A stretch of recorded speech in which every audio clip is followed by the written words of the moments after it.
এজন্য রব্বুল আলামিন বলেন ইয়াতলুনা কিতাবাল্লাহ,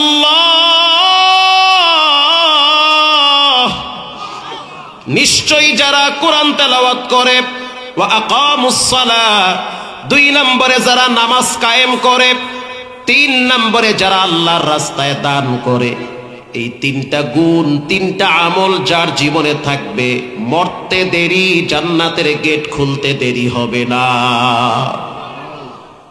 নামাজ এমন একটা ইবাদত, নামাজের প্র্যাকটিস হয় মসজিদে। একটা মানুষ যখন হঠাৎ কবরের যাত্রী হয়ে যায়, লাশ যখন কবরে নামায়, বলেন তাকে ফেরেশতারা পড়ে না। প্রথম প্রশ্ন করা হয় মান রব্বুকা, বলো তোমার রবের নাম কি? উত্তর আসবে রব্বি আল্লাহ, আমার রব একজন, তিনি হলেন কে? এখন তো মাশাআল্লাহ এমন একটা সময় আমরা পার করতেছি, মুসল্লি হয়ে গেছে সিজনাল মুসল্লি, শুক্র আলী মুসল্লি, কদর আলী মুসল্লি, শবে বরাতের মুসল্লি। এক এক মুসল্লির নিয়ম এক এক রকম। কেউ আছে জুমার দিন যায় একেবারে সবার শেষে, যখন ইমাম সাহেব পড়ে ইন্নাল্লাহা ইয়া'মুরু বিল আদলি ওয়াল ইহসান, যেই কইছে ইহসান, এই খাতা কম্বল লইয়া খাড়ায়। কথা ঠিক না বেঠিক? আবার কিছু মুসল্লি আছে মাশাআল্লাহ, খতিব সাহেব সালাম ফিরাইতে দেরি, হে এমন ব্যস্ত আরেকজনের জোতা লইয়া দৌড় মারে। আবার কিছু মুসল্লি আছে মসজিদে আসার পরে অবস্থা বুঝে যে মোবারক সাহেব আছে কিনা, মানে তবারক আছে কিনা। যদি দেখে তবারক, তো মাশাআল্লাহ সালাম ফিরাইয়া আরো আধা ঘন্টা বয়া বয়া জিকির করে। কথা কন না কা? এই কোয়ালিটির মুসল্লি আমাদের সমাজে কম না বেশি? অনেক বেশি। আবার কিছু মুসল্লি আছে মরার ডরে নামাজ পড়ে, ভূমিকম্পে ধাক্কা মারছে, জোতা মোতা হালাইয়া দৌড় মারছে মসজিদে, আল্লাহ মোর মতো মরমু, মসজিদে গিয়েই মরি।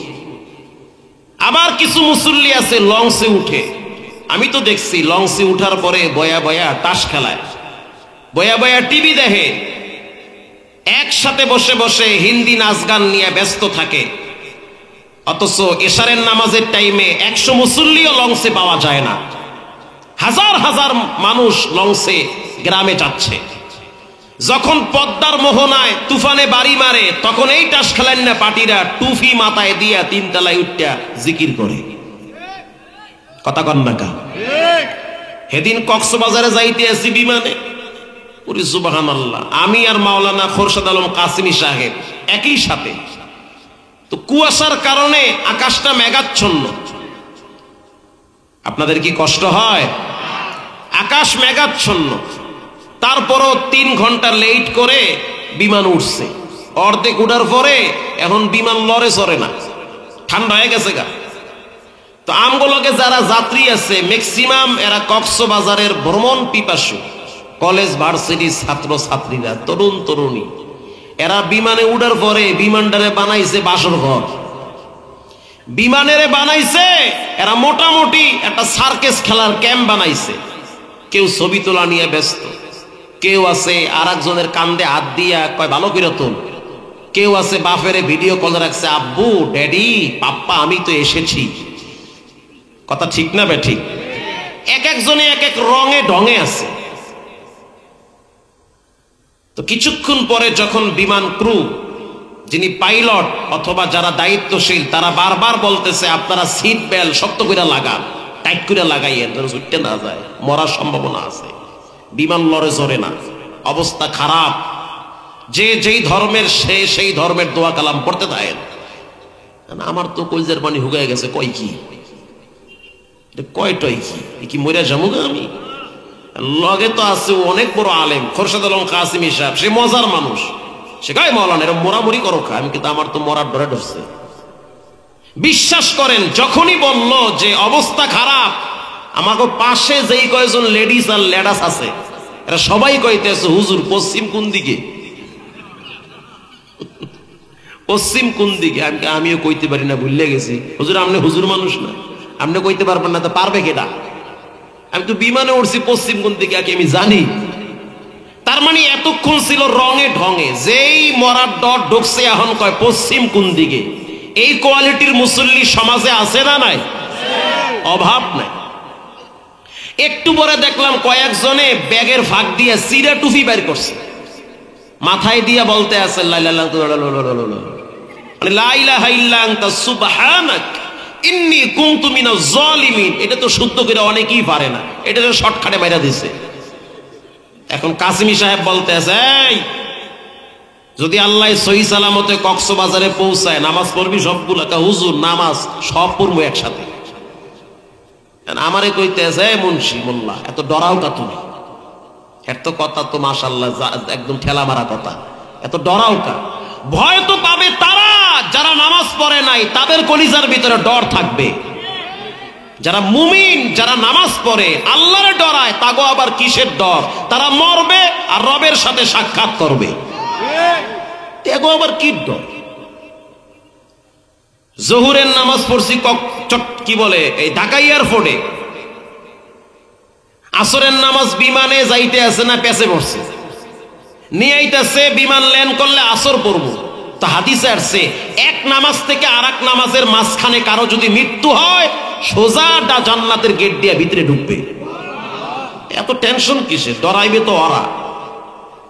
আল্লাহ তাআলা কোরআনে বলেন, যারা কোরআন পড়বে, নামাজ পড়বে, আল্লাহর রাস্তায় দান করবে, এই তিনটা গুণ যার ভিতরে থাকবে, আল্লাহ তার জন্য জান্নাতের গেট খুলে দিবে।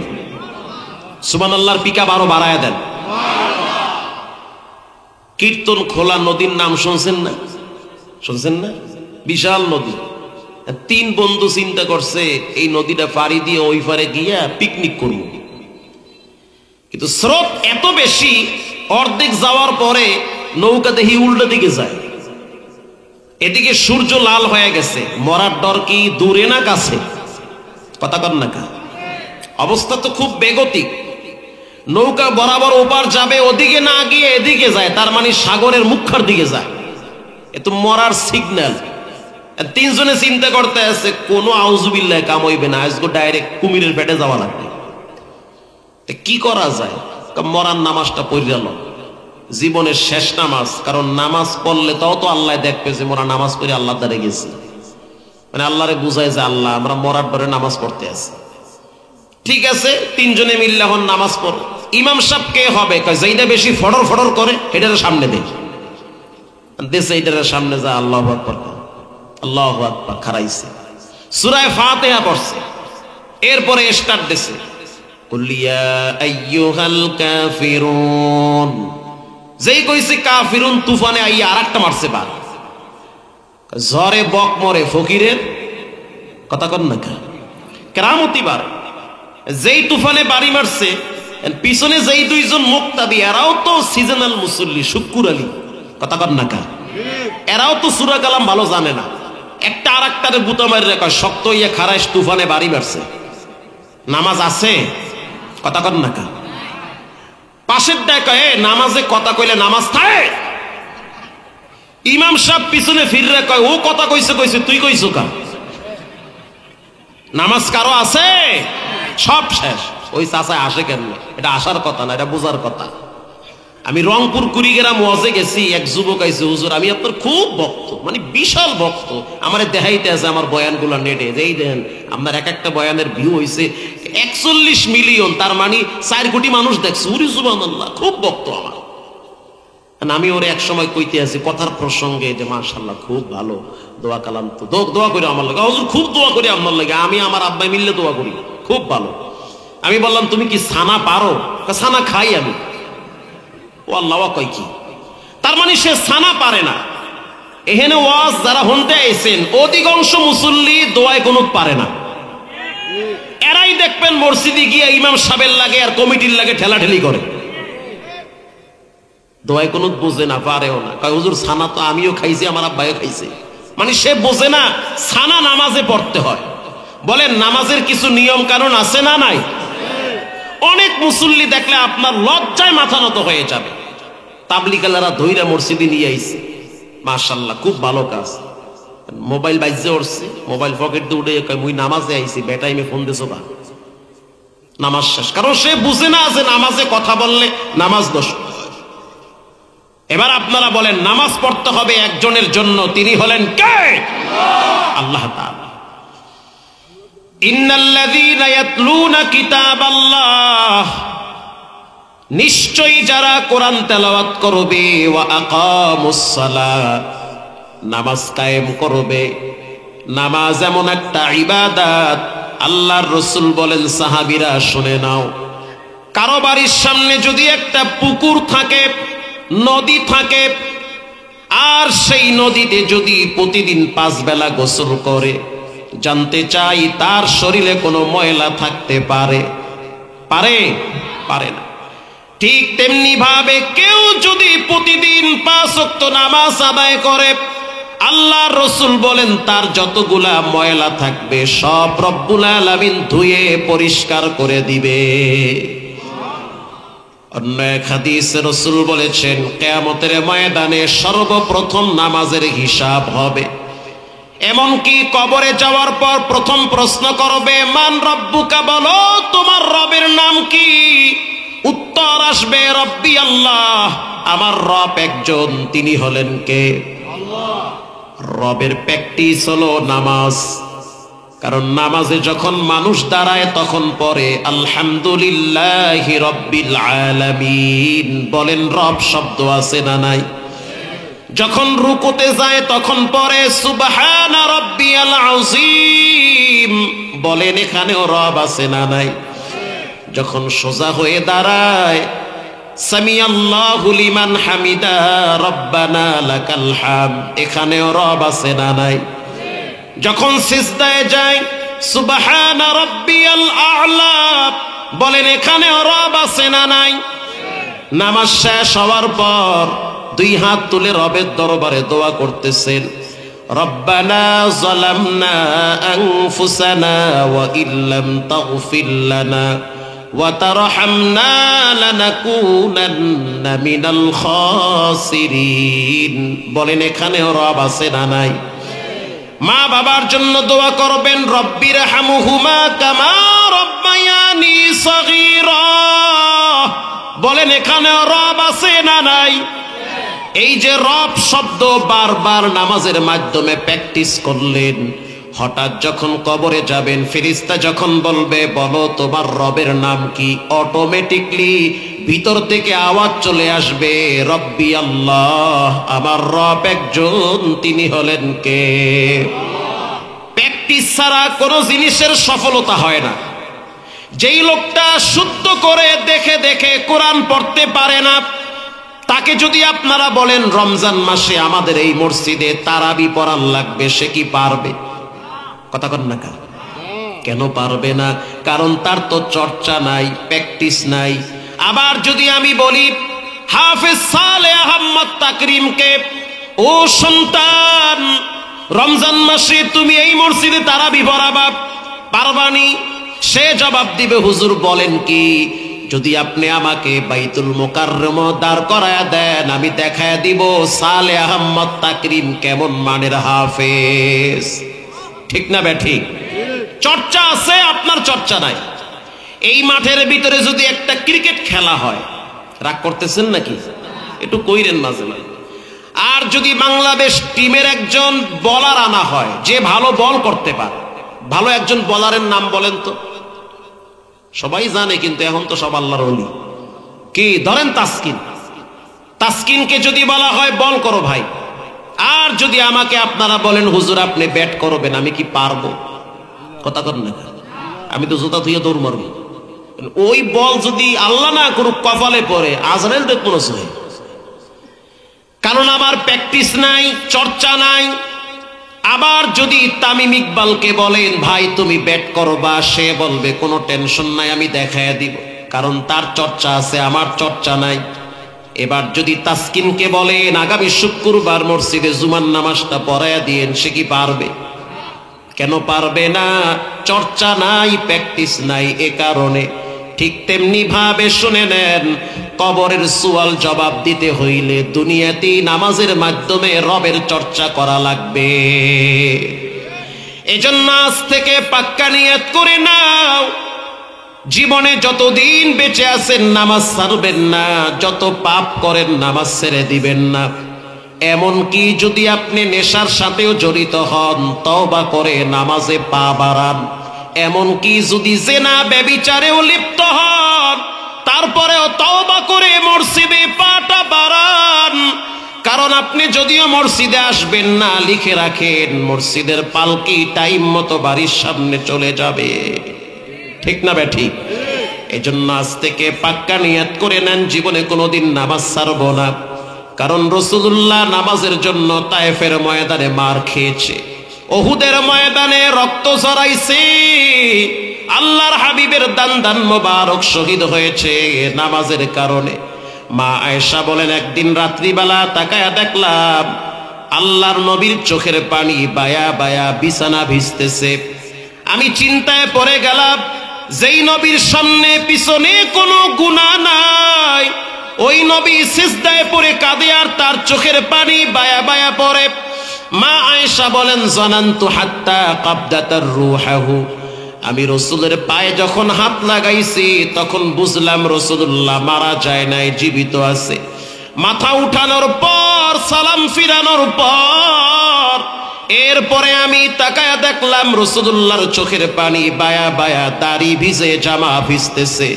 আমি প্রশ্ন করলাম, মা ইউবকিকা ইয়া নবী আল্লাহ, আপনি কেন কাঁদেন? আপনার সামনের পিছনের সব গুনাহ আল্লাহ মাফ করেছে। আল্লাহর রাসূল বলেন, আয়েশা শুনে নাও, আফালা কুনু আবদান শাকুরা, আমি কেন আল্লাহর শুকরগুজার বান্দা হব না?